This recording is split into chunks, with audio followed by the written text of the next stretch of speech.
आज आपण open circuit fault टेस्टिंगचं practical या ठिकाणी करणार आहोत। ओपन सर्किट फॉल्ट टेस्टिंगचं प्रॅक्टिकल जे आहे हे नेहमी जेव्हा आपण नवीन वायरिंग करतो किंवा जुनं वायरिंग असेल तर त्यात तुम्हाला जर काही शंका असेल तर टेस्ट करण्यासाठी आपण हे ओपन सर्किट फॉल्ट टेस्टिंगचं प्रॅक्टिकल जे आहे ते केलं जातं। आता ओपन सर्किट फॉल्ट टेस्टिंगच्या प्रॅक्टिकलमध्ये जे सर्किट्स असतात त्या सर्किट्सची ओपन फॉल्ट जो आहे तो झालेला आहे का नाही, ओपन सर्किट फॉल्ट झाला आहे का तो बघण्यासाठी हे प्रॅक्टिकल विशेष करून केलं जातं। आता ह्या प्रॅक्टिकलमध्ये आपलं जे वायरिंग असतं वायरिंगमध्ये ह्या ठिकाणी जो दाखवलेला जो सर्किट डायग्राम आहे ह्या डायग्राममध्ये तुमचा हा IC/DP स्विच आहे या ठिकाणी, ज्या ठिकाणी तुमचा जो सप्लाय मीटरकडून येतो या ठिकाणी आणि मीटरनंतर आल्यानंतर ह्या ठिकाणी तुमच्या स्विच नंतर फ्यूज आहे, लिंक आहे आणि लिंकनंतर जो सप्लाय जो आहे तुमचा डिस्ट्रीब्युशन बोर्डमध्ये जातो। डिस्ट्रीब्युशन बोर्डमध्ये ह्या ठिकाणी आता सॅम्पल म्हणून ह्या ठिकाणी 4 वे डिस्ट्रीब्युशन दाखवलेलं आहे, फ्यूज डिस्ट्रीब्युशन दाखवलेलं आहे या ठिकाणी, त्यामध्ये 4 सर्किट्स ह्या ठिकाणी दाखवले या ठिकाणी, परंतु टेस्टिंग जे आहे ते फक्त एका सर्किटवरती दाखवलेलं या ठिकाणी।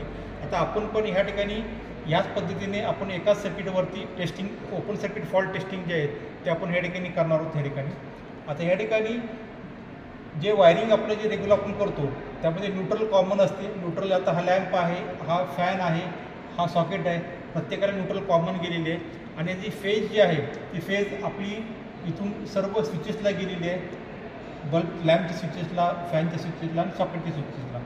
आता आपलं टेस्टिंग करत असताना टेस्टिंग जे आहे ते करत असताना आपल्याला जे मेगर आहे तो मेगरचा ई पॉईंट जो आहे तो न्यूट्रलला जोडणे आवश्यक आहे, मेगरचा एल पॉईंट जो आहे तो फ्यूजच्या आउटगोइंगला तुम्हाला जोडणे आवश्यक आहे सर्किटच्या, एका सर्किटच्या। आणि हे जे सर्किट्समधले जे सर्व जे पॉईंट्स आहेत ते सगळे लिंक करणे आवश्यक आहे, म्हणजे चालू असणे आवश्यक आहे, कारण का आपल्याला ओपन सर्किट फॉल्ट बघायचं आहे, म्हणजे सर्किट पूर्ण होतं का नाही बघणं आवश्यक आहे। यासाठी आपण काय करायचं तर हे मेगर जोडल्यानंतर हा मेगर जो आहे तो रेटेड स्पीडने हँडल फिरवायचा या ठिकाणी आणि हँडल फिरवल्यानंतर आपण प्रत्येकाचं स्विच जो आहे तो प्रत्येक स्विच एक एक चालू करून बघायचा। समजा आता मेगर आपण फिरवला आणि पहिला स्विच लॅम्पचा स्विच ऑन केला तर काय होणार आहे की मेगरमधला जो एल आणि ई ह्याच्यामध्ये सर्किट पूर्ण होणार आहे आणि मेगरवरती तुमचं जे रिडिंग येणार आहे ते 0 येणार आहे त्यामध्ये। अशा प्रकारे प्रत्येक जो पॉईंट आहे प्रत्येक पॉईंटला ऑन ऑफ करून, ऑफ केल्यानंतर इन्फिनिटी यायला पाहिजे आणि ऑन केल्यानंतर 0 रिडिंग यायला पाहिजे। अशा प्रकारे हे सर्व जे स्विचेस आहेत ते प्रत्येक स्विच ऑन ऑफ करायचा, पहिला स्विच ऑन केल्यानंतर 0 रिडिंग येईल, ऑफ केल्यानंतर इन्फिनिटी, दुसरा स्विच ऑन केल्यानंतर 0 येईल, ऑफ केल्यानंतर इन्फिनिटी, तिसरा सॉकेटचा स्विच ऑन केल्यानंतर 0 येईल आणि ऑफ केल्यानंतर इन्फिनिटी। आता हेच आपण जे आहे ते प्रत्यक्ष करून बघणार आहोत त्यामध्ये आणि हे करत असताना सर्वप्रथम आपण मेगरची तपासणी पण त्या ठिकाणी करणार आहोत त्यामध्ये। आता मेगरचा वापर करण्यापूर्वी मेगरची तपासणी करणे आवश्यक असतं, कारण का काही वेळेला मेगर जो आहे बराच वेळ बिनवापर पडला असता तो खराब झाला असण्याची शक्यता असते, त्यामुळं त्याची तपासणी करणे आवश्यक आहे। तपासणी करण्यापूर्वी मेगर आपण जे सर्किट तपासणार आहोत त्या व्होल्टेजच्या दुप्पट व्होल्टेजचा मेगर वापरणे आवश्यक आहे। आता आपण सिंगल फेज वायरिंग तपासणार आहोत त्यामुळे सिंगल फेजचं व्होल्टेज 250 व्होल्टच्या आसपास असतं, त्यामुळं आपल्याला कमीत कमी 500 व्होल्टचा मेगर वापरणे आवश्यक आहे। आता ह्या ठिकाणी 500 व्होल्टचा मेगर आपल्याकडे आहे। आता हा मेगर जो आहे तो आपल्याला पहिल्यांदा तपासणी करणे आवश्यक आहे। आता मेगर तपासताना काय करायचं आपल्याला बघायचं, ह्या ठिकाणी आता मेगरचा जो एल लाईन आहे त्या लाईनला लाल टर्मिनल जोडायचे, नंतर अर्थला ब्लॅक जोडायचं या ठिकाणी। आणि आता हा जो मेगर आहे हा मेगर वरती इन्फिनिटी जे आहे ते ह्या साईडला आहे आणि 0 आहे ते ह्या साईडला आहे। आता हे जे सर्किट आहे आपण ओपन ठेवलेलं आहे, त्यामुळे काय होणार आहे आपलं इन्फिनिटी दाखवणं आवश्यक आहे आणि मेगर जो आहे तो 160 RPMने आपण फिरवणे आवश्यक आहे। आता 160 RPMने मेगर फिरवल्यानंतर आता हा जो मेगर आहे तो इन्फिनिटी दाखवतो या ठिकाणी, म्हणजे हे बरोबर आहे। आता हे टर्मिनल जे आहेत आपल्याला शॉर्ट करायचे, आता शॉर्ट केल्यानंतर मेगर 0 दाखवतं का नाही हे बघणे आवश्यक आहे। आता ह्या ठिकाणी मेगर 0 दाखवते। आता हे 2 टर्मिनल्स आपण रिडिंग्स बघितले, परंतु काही वेळेला कसं असतं की मधली रिडिंग जे असतात ते मेगर्स दाखवत नाहीत, त्यामुळे साठी काय करायचं आहे आपल्याकडे एक टेस्टर असतो, त्याचा रेजिस्टन्स जो असतो तो 1 ते 2 मेगाओमच्या दरम्यान असतो, त्या दरम्यान हा रेजिस्टन्स दाखवतो का नाही हे बघणे आवश्यक असतं। आता ह्या ठिकाणी बघा आता आपल्याला जो मेगर आहे तो 1 मेगाओमच्या पुढे म्हणजे साधारणपणे 1.25 मेगाओम आपल्याला ह्या ठिकाणी तो रिडिंग दाखवत आहे. म्हणजे थोडक्यात आपला हा जो मेगर आहे हा चांगल्या स्थितीमध्ये आहे. आता हे जे आपण पुढे आपण प्रत्यक्ष आता आपण जे थेरॉटिकली आपण माहिती बघितली त्या प्रत्यक्ष आपण या ठिकाणी एक सॅम्पल वायरिंग जे आहे घरगुती वायरिंग जे आहे ते बघणार या ठिकाणी. आता आपला जो सप्लाय येतो मीटरमध्ये येतो. मीटरमधनं ह्या ठिकाणी मीटर शेजारी MCB किंवा फ्यूज असतो. नंतर फ्यूजनंतर आपला सप्लाय जो आहे तो ICDB स्विचमधून जातो आणि ICDBमधनं स्विचमधनं फ्यूजमार्फत फेज आणि न्यूट्रल. आता न्यूट्रल जी आहे ती न्यूट्रल लिंकला गेली ह्या ठिकाणी आणि जी फेज जी आहे ती फेज तुमच्या फ्यूजला गेली या ठिकाणी. ह्या ठिकाणी 2 फ्यूजचं सर्किट या ठिकाणी दाखवलं या ठिकाणी सॅम्पलसाठी. आणि आता ह्या ठिकाणी आर्थिंग जे आहे या ठिकाणी जे आर्थिंग आहे तिथे आर्थिंग लिंक या ठिकाणी जोडलेली आहे.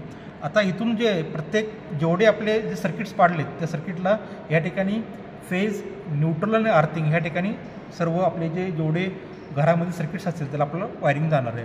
आता आपल्याला तपासणी करत असताना नेहमी काय करायचं आपल्याला एकाच सर्किटचं एका वेळेला तपासणी करायची आहे. आता ह्या ठिकाणी एक सॅम्पल म्हणून आपण एक सर्किट बोर्ड आपण तयार केलेलं आहे. आता ह्या सर्किटला आर्थिंग गेलेलं आहे आर्थिंग लिंकमधनं, न्यूट्रल गेली आहे न्यूट्रल लिंकमधनं आणि जी फेज जी गेलेली आहे ती फ्यूजमार्फत गेलेली आहे. परंतु आपण आता हा फ्यूज या ठिकाणी आपण काढून ठेवलेला आहे. आता आपल्याला काय करायचं आहे आता आपल्याला ह्या ठिकाणी त्याची तपासणी करत असताना आपल्याला या ठिकाणी सप्लाय द्यायचं आहे. आता हा मेगर जो आहे तो 500 वोल्ट तयार करणार आहोत आणि हा 500 वोल्ट सप्लाय जो आहे तो काय होणार आहे तो ह्या वायरिंगमध्ये जाणार आहोत. आता ह्या ठिकाणी मी काय केलं आता हे जे सप्लाय जो आहे आता L जो आहे तो फेजला दिली आणि E जे आहे ते न्यूट्रलला दिली. आता ह्या ठिकाणी जेव्हा मी हा मेगर फिरवेन मेगर फिरवल्यानंतर आता ह्या ठिकाणी व्होल्टेज तयार होणार आहे आणि तयार झालेलं व्होल्टेज जे आहे त्या ह्या वायरिंगमध्ये जाणार आहे. आता हे सर्व स्विचेस आपले बंद असल्यामुळे ह्या ठिकाणी तुमचं जे रिडिंग आहे ते इन्फिनिटी दाखवत आहे. आता ह्या ठिकाणी मला काय करायचं आहे आता तर आपल्याला एक आता सर्किट जे आहे ते काय करायचे तपासायचं आहे. आता मी पहिले तपास असताना आता मी जे एक लॅम्प आहे आता ह्या ठिकाणी एक सर्किट आहे ते चालू करणं ह्या ठिकाणी आता एक स्विच चालू केलं ह्या ठिकाणी.